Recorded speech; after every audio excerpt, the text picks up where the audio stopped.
Hey guys, so I wanted to do 4th edition today, initially. I really did. But it's like 4:30 in the afternoon, and I want to get rolling sometime today, and I don't want to get started on 4th edition, because 4th edition is a big set, and it's going to take me a while to get through it, and sort through the stuff worth talking about, because I spent a while on Revised. It was my first core set, and when you go forward from there, there isn't anywhere near as much to say about core sets. There really isn't. Just talking about, what's been rotated out, what's been rotated in, and maybe things that you're still surprised to see, I don't know. So, instead of going to 4th edition, or to 5th edition, first thing I found was 6th edition. So I'm like, hey, I could do this. So let's flash forward 6 years. Flash forward 6 years. Well, 6 years from when Revised was printed. I got into the game in 94. Fall of 94, for that matter. So I even was lucky enough to miss out on Summer Magic. For those who don't know, Summer Magic was a reprint of the Revised set with a little bit, if I recall correctly, some cleaned up text and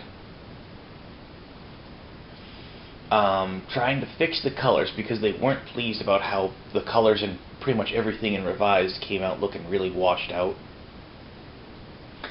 and tried to correct one or two of the little misprints on it, like for example the unintentional color shift on that Afreet or Jin or whatever it was in blue that had a green frame, the misattribution of art on Anyale, but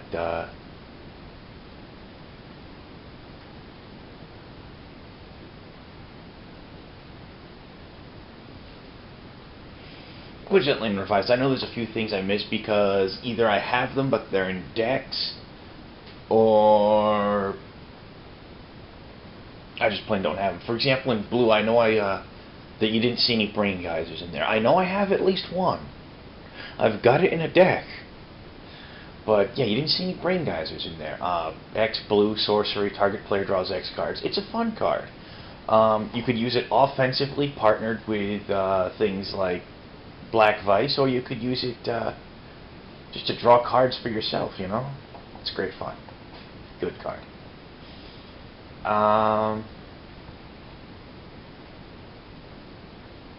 So yeah, there's that. I'm pretty sure there's a couple of things I missed in Artifacts, though honestly I can't think of what off the top of my head. But such is life, So anyways, flashing forward 6 years after the printing of Revised, I've been in the game for 5 years. I didn't like 5th edition. I thought 5th edition was horrible. I'll get to that later. So here we are, looking at 6th edition. A lot of things have been rotated out. A lot of things have been rotated in. I'm not going to go over all the changes, but I will touch on a few things that stood out to me as I was sifting through it. Just a few things. Murdered Enchantress is still here. Go fig, right?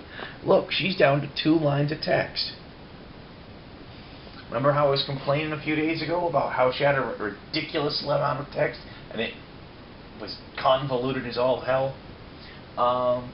One of the things, I think really, Richard Garfield's been a gamer geek for a long time. I think he's used to playing with people who are a bunch of rules lawyers, which is why the rules text on a lot of the old cards is so redonkulous. Sitting there talking about when this goes, sort of like if I'm surprised that you didn't have every single creature enchantment say when the creature goes to the graveyard, this goes to the graveyard. If this goes to the graveyard, the creature can stay. I've seen people asking really, really weird questions lately on the message boards on Wizards as well. I mean, I don't know who's teaching new players how to play. I really don't.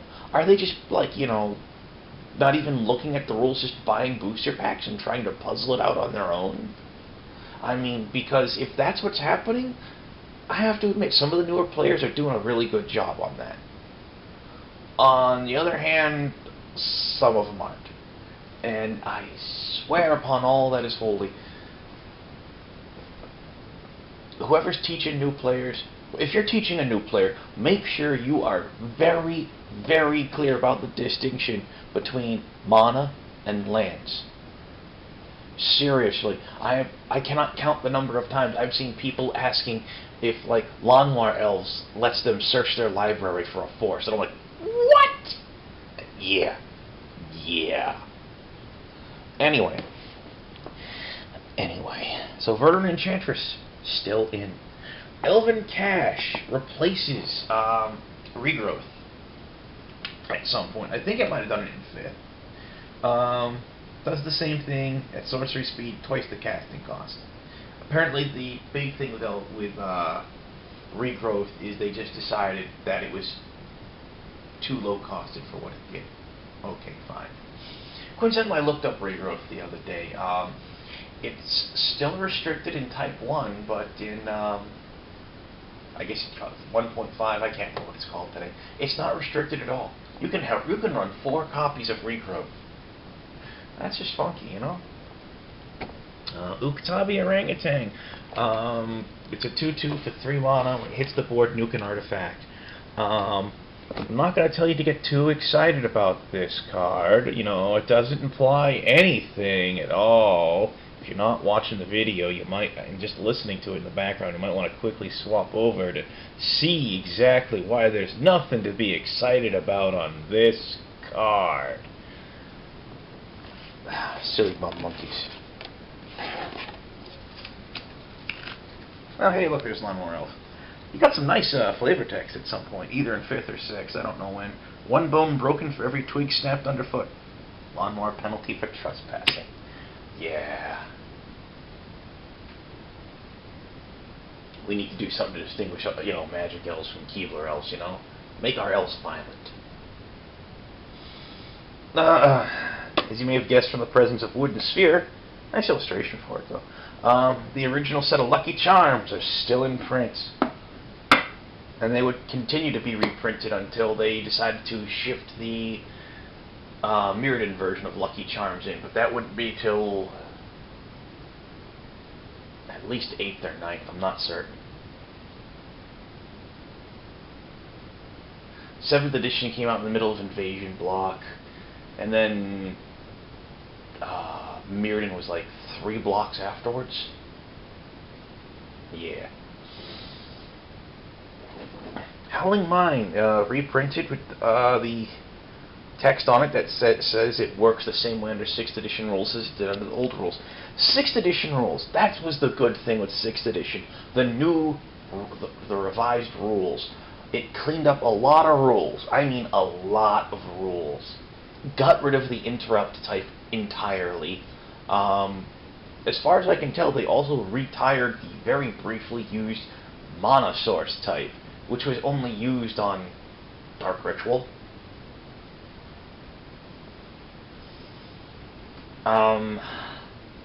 Yeah.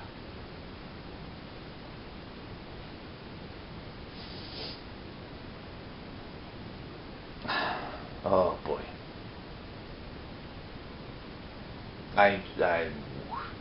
There were a lot of bad rules back in the old days, you know, but seriously, they cleaned up a lot of the rules. They cleaned up the trampling rules. One of the interesting things about the pre-6th edition trampling rules, and this is something I wasn't really even aware of until not long ago. So this tells you this is kind of an obscure rule, and I'm sure the tournament players of the age knew about it, but I didn't. If a creature with trample was blocked by multiple creatures, you could choose to assign all of that creature's damage to one of the blockers, and any excess would trample through. So, for example, if you had a, say, 6/6 trampler, and your opponent decided to block with a pair of 3/3s, if dealing 3 damage was more important to you, you could just assign all 6 damage to one of the creatures, and the remaining, it would deal enough damage to destroy it, and the remaining 3 would trample through.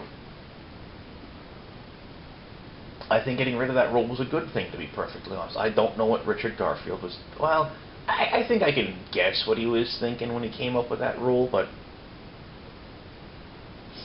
I don't think it's a good rule. And I think that may even go back to the fact that he hung out with probably hung out with a lot of rules lawyers, because, well, there's the fact that he put in little things to reward people reading the rules in depth. You know? But, hey, you know, that's that. Mana Prism from Mirage replaces Celestial Prism. It not only does it tap for mana in and of itself, it converts mana on a 1-for-1 ratio with a tap instead of 2-for-1 with a tap. Significantly better card. Grinning Totem. This was an interesting one.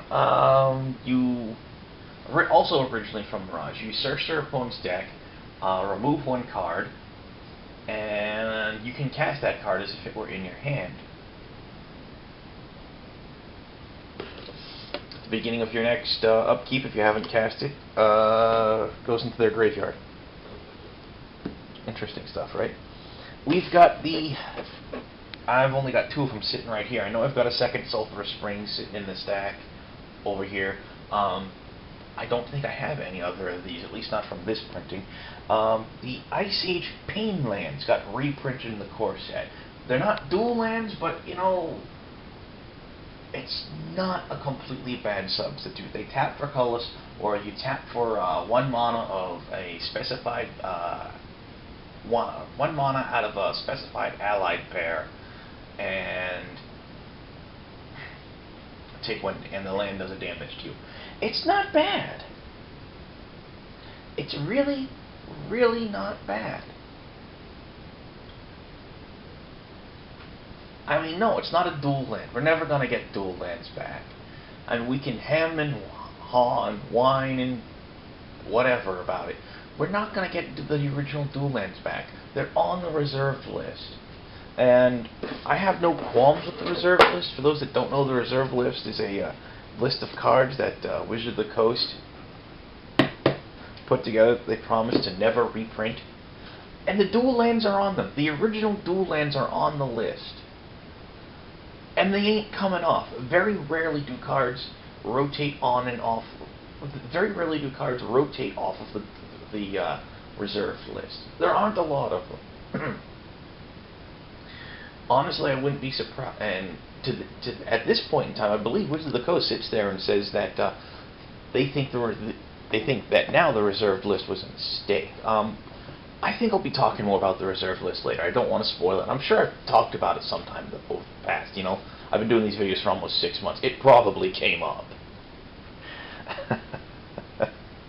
But whatever, right? Let's take a look at what we got here in white. We got Pacifism in print and core set. That's a good choice. It's a really good card. It is. It's incredibly solid for what it is. I don't know if it was in 5th or not, but yeah, putting that in core set's a good move.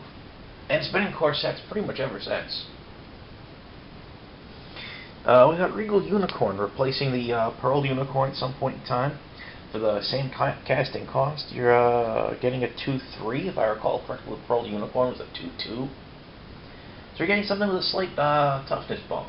So at this point, we actually are seeing a certain amount of power creep in creatures, even in white, which is strange, because at the same time we see power creep going up, you also see power creep going down. Archangel, I want to say it was originally somewhere in Mirage Block. About 100% certain. Maybe it was in Portal, I don't know. 5 and double white for a 5/5 flying vigilance. You're paying 2 more mana than you would for Sarah Angel effectively for a +1/+1 and a rarity bump to rare. Yeah, this is power creep downward in my opinion. You're paying 2 extra mana for +1/+1 and your rarity goes up? Come on, guys, really? Why would you do that? Why? Why? Of course, Sarah Angel came out. It wasn't in fifth. It was still in fourth, but it wasn't in fifth. People weren't happy to see her go. Fifth was a course that displeased a lot of people. I mean, a lot. Another thing, of course, we got to go. Fifth was. I'll talk about fifth later. I mean, there's so many things I want to talk about. Disenchant, still in Corset, using the Ice Age illustration. It's Disenchant. It's a classic. It's a solid card. You can't say bad things about it. You really can't. The only bad thing I can say about it is that they stopped printing it and moved it into green and called it Naturalize. And mind you, it's not really out of character for green either. I mean, green's got a history of enchantment and artifact hate as well, so. Though, to be honest, white, as often as not, works with enchantment and artifact as against it, as evidenced by Enlightened Tutor. It's an amazing card. Honestly, I'm surprised it got reprinted in 6th. I don't believe it was in 5th. It's originally from Mirage. It's a single white mana. It's an instant. You search your library for an enchantment or artifact, reveal it, shuffle your deck, put the card you searched for on top. Just for craps and giggles, I usually put the card on top face up because you know what's coming anyway. It don't matter. It just don't matter. And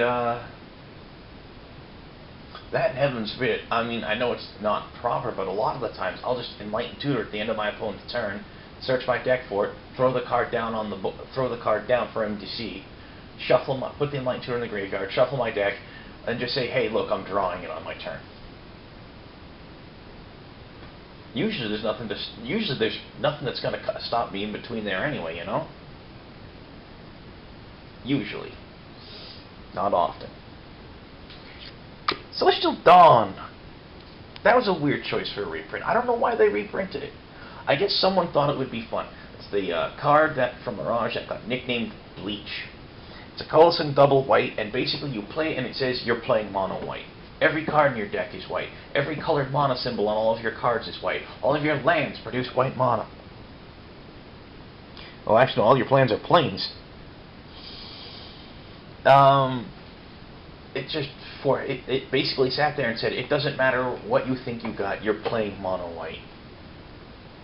Actually, I could honestly see Bleach used as a really, really hardcore color fixer in EDH if you're running like a 5-color deck. It's like, you know what? Blam! Bleach! Progenitus! Just watch people crap themselves. It'd be kind of funny. Mind you, of course, Progenitus isn't end-all be-all. Yes, it's protection from everything. But protection from everything, that don't stop Wrath of God. That don't stop Day of Judgment. That doesn't stop Damnation. It doesn't stop a lot of things. If that's the only creature you've got on the board, it does not stop Diabolic Edict. It does not stop Black Sun Zenith. It's like, bam, okay, fine, I'm going to spend 7 mana. I'm going to Black Sun Zenith for 7. I'm sorry, for 5. So, yeah, I'm going to pay 5, Black Sun Zenith for 5. Progenitus is dead. It's just dead. But, yeah, there's that. Speaking of stuff that, power creep, depower, blah, blah, blah, blah, blah. What do we got here? We got Sibilant Spirit. It's a 5 and a blue for a 5/6 flyer. Whenever it attacks, the defending player draws a card, replacing Fat Madi in blue. I don't think I saw any Fat Modis in blue when I was going over it. At least not revised. Granted, this guy is a little bit more splashable than Fat Madi. Fat Madi was 4 in double blue. He's 5 in a single blue. Overall, that's a nasty drawback. Hi, I'm attacking you. Did you draw? I'm going to give you a chance to draw an answer to it. Granted, with the 6 toughness, there aren't a lot of answers, but that's not the point. We've got Abduction from Weatherlight, if I recall correctly. Replacing control magics. The same casting cost, more or less the same effect.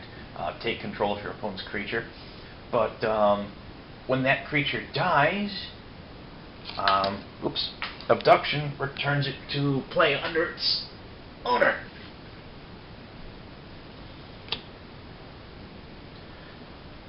Go fig, right? I mean, it's not bad, but yeah, obviously it's a depowered control magic. We've got Prosperity from Mirage Block. I want to say it was in Visions. Don't quote me on that. I don't remember off the top of my head.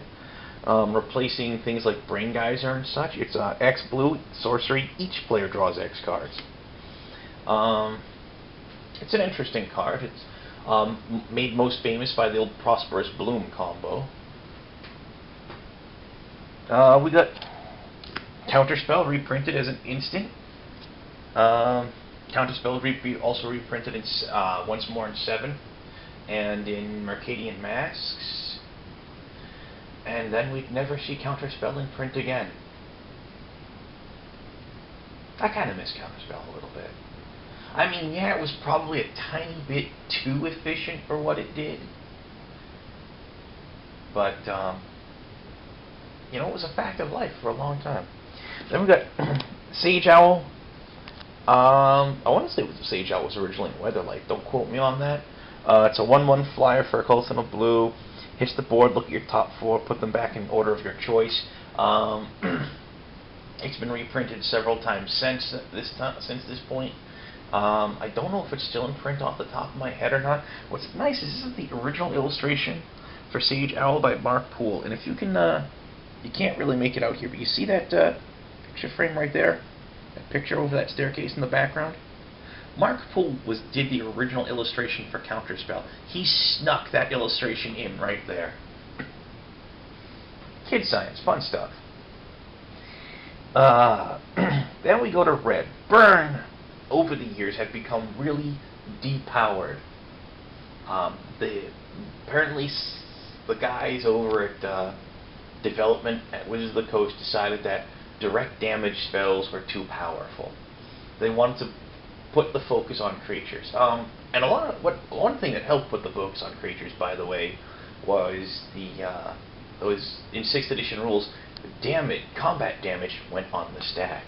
That allowed some pretty funky things to happen. And it also turned Mog Fanatic from Tempest Block. Those rules turned Mog Fanatic, made Mog Fanatic a power card because he was a 1/1 creature that you could sacrifice for 1 damage target creature or player. So the idea is you'd put damage on the stack and then you'd sacrifice him to do a 1 more point of damage. You could either, take out a 2 toughness creature with Mog Fanatic by himself, or you could take out 2 1 toughness creatures, or you could take out a 1 toughness creature and ping your opponent for 1, or you could, chump block and take out a 1 toughness creature or ping your opponent for 1. This changed Mog Fanatic a lot. In fact, at this point he earned the nickname of Mr. Fantastic. Yeah. These days we've got, I believe it's Goblin Arsonist. He's a 1/1 that when he goes to the graveyard he deals 1 damage target creature or player. Not quite as good, because you can't just sacrifice it when you feel like it, like you can with Mog Fanatic, but he's pretty close. And he's the best we're going to get under the M10 plus rules, It's not a bad card, really. Anyways, look at what we got here. Lightning Blast. I'm pretty sure this is the 2nd time it's been reprinted. I'm not 100% certain. It was originally in Tempest.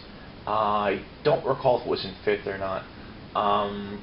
Pretty sure it was when it was reprinted in 5th, or maybe it was 7th. I don't recall. The illustration was changed to like a tree being struck by lightning and a couple of elves like jumping away from it. And the flavor text was from supposed to be for some elven scout, like talking about he's just gonna go climb up the tree to get a better view, blah blah blah blah blah. I like the original. The art on the original art on Lightning Blast is all right. It really is, but it's not exceptional, but it's all right. The flavor text, on the other hand, from Selenia, Dark Angel, those who fear the darkness have never seen what the light can do. That's some nice flavor text. One of the things I really like about that flavor text, of course, is the fact that Magic, as bad as the darkness, black, can be, White's worse because it tends not to discriminate between friend and foe. I mean, when black wants to kill something, it's like terror, dark banishing, whatever, I'm gonna screw you up, etc., etc., etc., you know? And a lot of them, mind you, won't work on black creatures. Terror, target non-black non-artifact creature. Dark banishing, target non-black creature, etc., etc. Black creatures traditionally are resistant to black removal spells. In fact, back in the day, black versus black was a really nasty matchup because you'd have removal cards in your hand that were dead draws. You know? White, on the other hand, and I've said it before, it's like, oh, you want to kill creatures? Okay, let's kill creatures. Wrath of God. Now nobody's got creatures. What do you think of that? It's kind of like an angry parent in a way, you know? Armageddon, you want to kill lands? Fine. Boom! Nobody's got lands now. Almost reminds me of my parents arguing when I was a kid, too. Yeah, well, actually, screaming matches. As the Monty Python skit says, you know, argument is an intellectual process to establish a proposition, blah, blah, blah, blah, blah. And, no, my parents just had screaming matches. But let's not focus on that. Water under the bridge, right, guys? Shock! I can't even remember what set Shock was originally in. The flavor text is from some core person. You know, if they have to depower Lightning Bolt, Shock's not a bad way to do it. You know, it's the same casting cost, same speed, for 1 less damage, 2 as opposed to 3. Shock's not bad.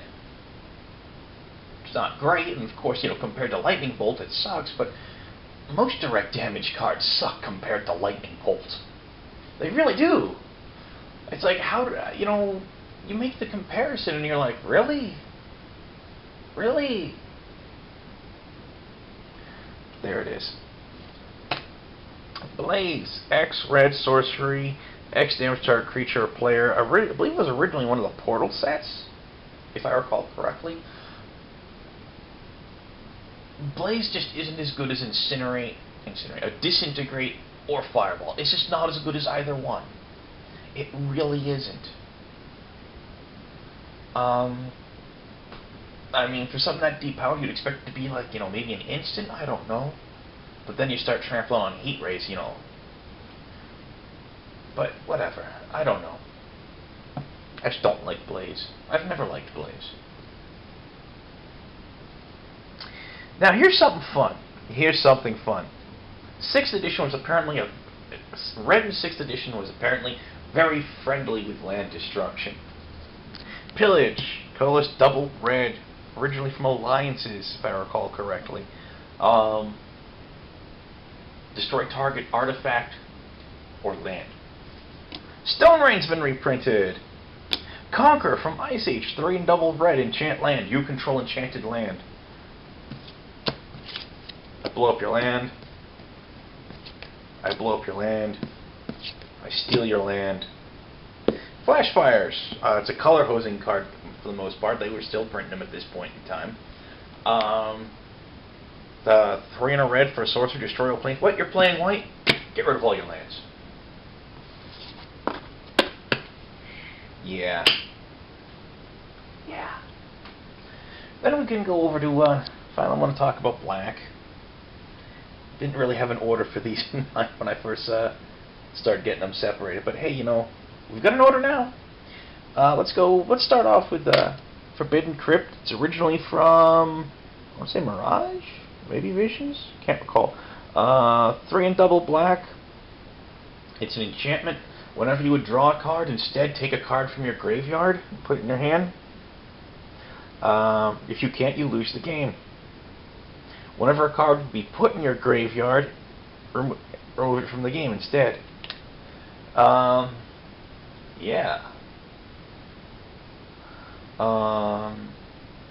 It's an interesting card. It's a good late game card for black.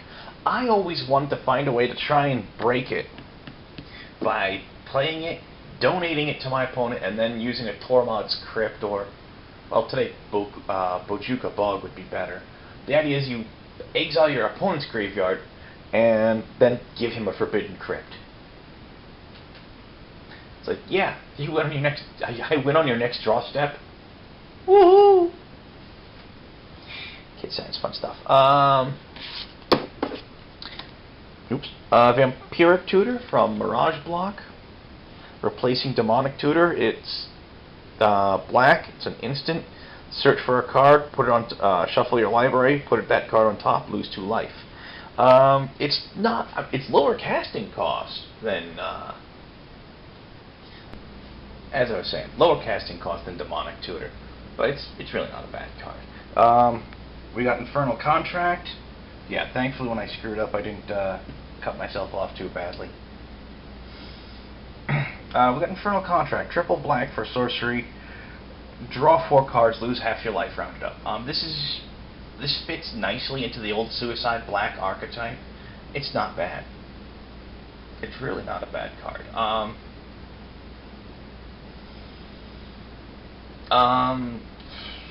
If you want to compare it to, say, something like Greed,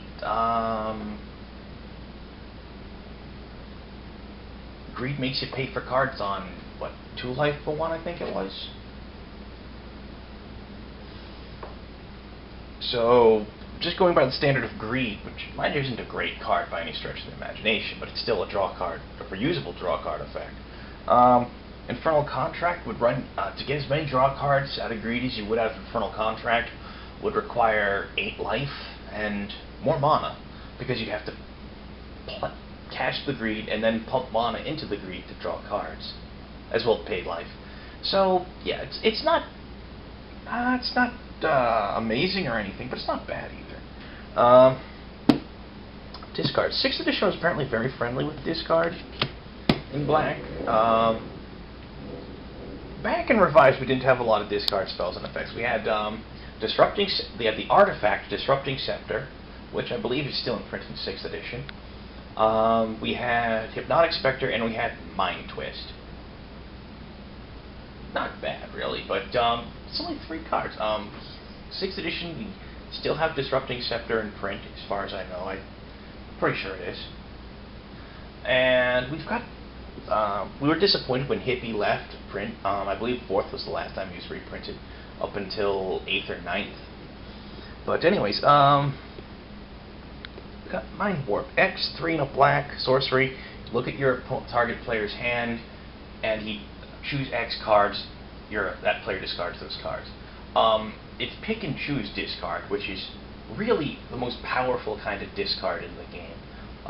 Followed closely by random, and then with your opponent chooses as a distant third. I don't know if we have anything like Ravenous Rats or something in print. I don't recall seeing any other major discard spells in here. Razortooth Rats. They've got effectively got fear.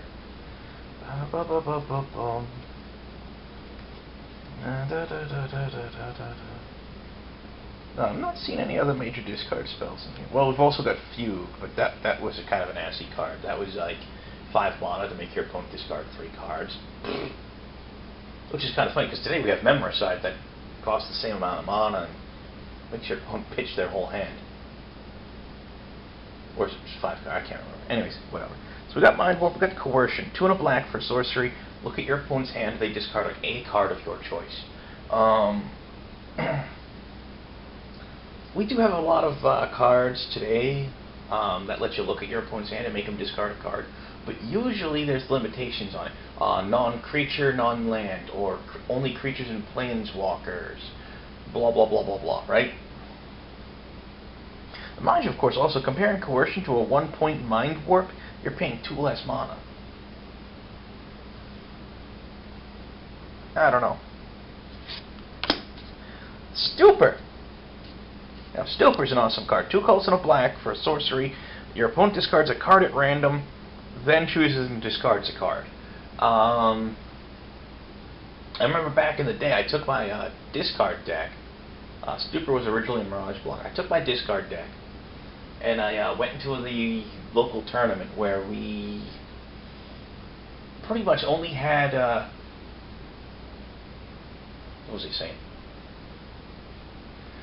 Yeah, our tournament format was kind of wonky. It was like the November, I want to say 97, band restricted list for Type 2, but we kept rolling forward with more sets, so things got kind of wonky after a while. But at the time, Hymn to Torak was restricted, so I had to switch the deck around a little bit for that night. So I pulled 3 Hymn to Toraks out, and I threw in some Stupors, and I tore people up with that deck.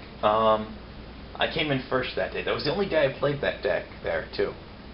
At least in that tournament, because, well, black's not really a color I usually... At the time, I didn't really enjoy playing black that often. I really didn't. I don't know. Don't know. But it's kind of funny, too, because one of the games was, and I think I've mentioned this before, one of the games in that little tournament was the most amazing display of stupidity I've ever seen in my life, quite possibly ever seen in my life. Both me and my opponent were playing mono black. We both did something we really shouldn't have done. That is, we looked at our opening hand and we kept a hand with 1 land in it. Now, I don't know what my opponent was thinking, but I know what I was thinking. I saw 1 land, a Sanger Vampire, and 2 Dark Rituals, and I'm like, you know, most every other card in the deck has a really low casting cost. I can work with this. So first turn, I played a Swamp, I double Dark Ritualed, and dropped the Sanger Vampire, and proceeded to beat him silly with it. And on his first turn, he played his Swamp and did nothing. And he never drew another land. I didn't draw another land for like another 3 turns. By the time I got my second land out, my opponent was at 8 life, and I'm like, really? Does it matter at this point? What am I going to do? Oh, I'm going to cast Hymn to Torak. Wait, what's the point? It was just an amazing display of stupidity on both of our parts. Yeah. So, I'll finish getting this squared away later. I'm going to go drafting tonight. I'll catch you guys later. Be good, be safe, etc., etc.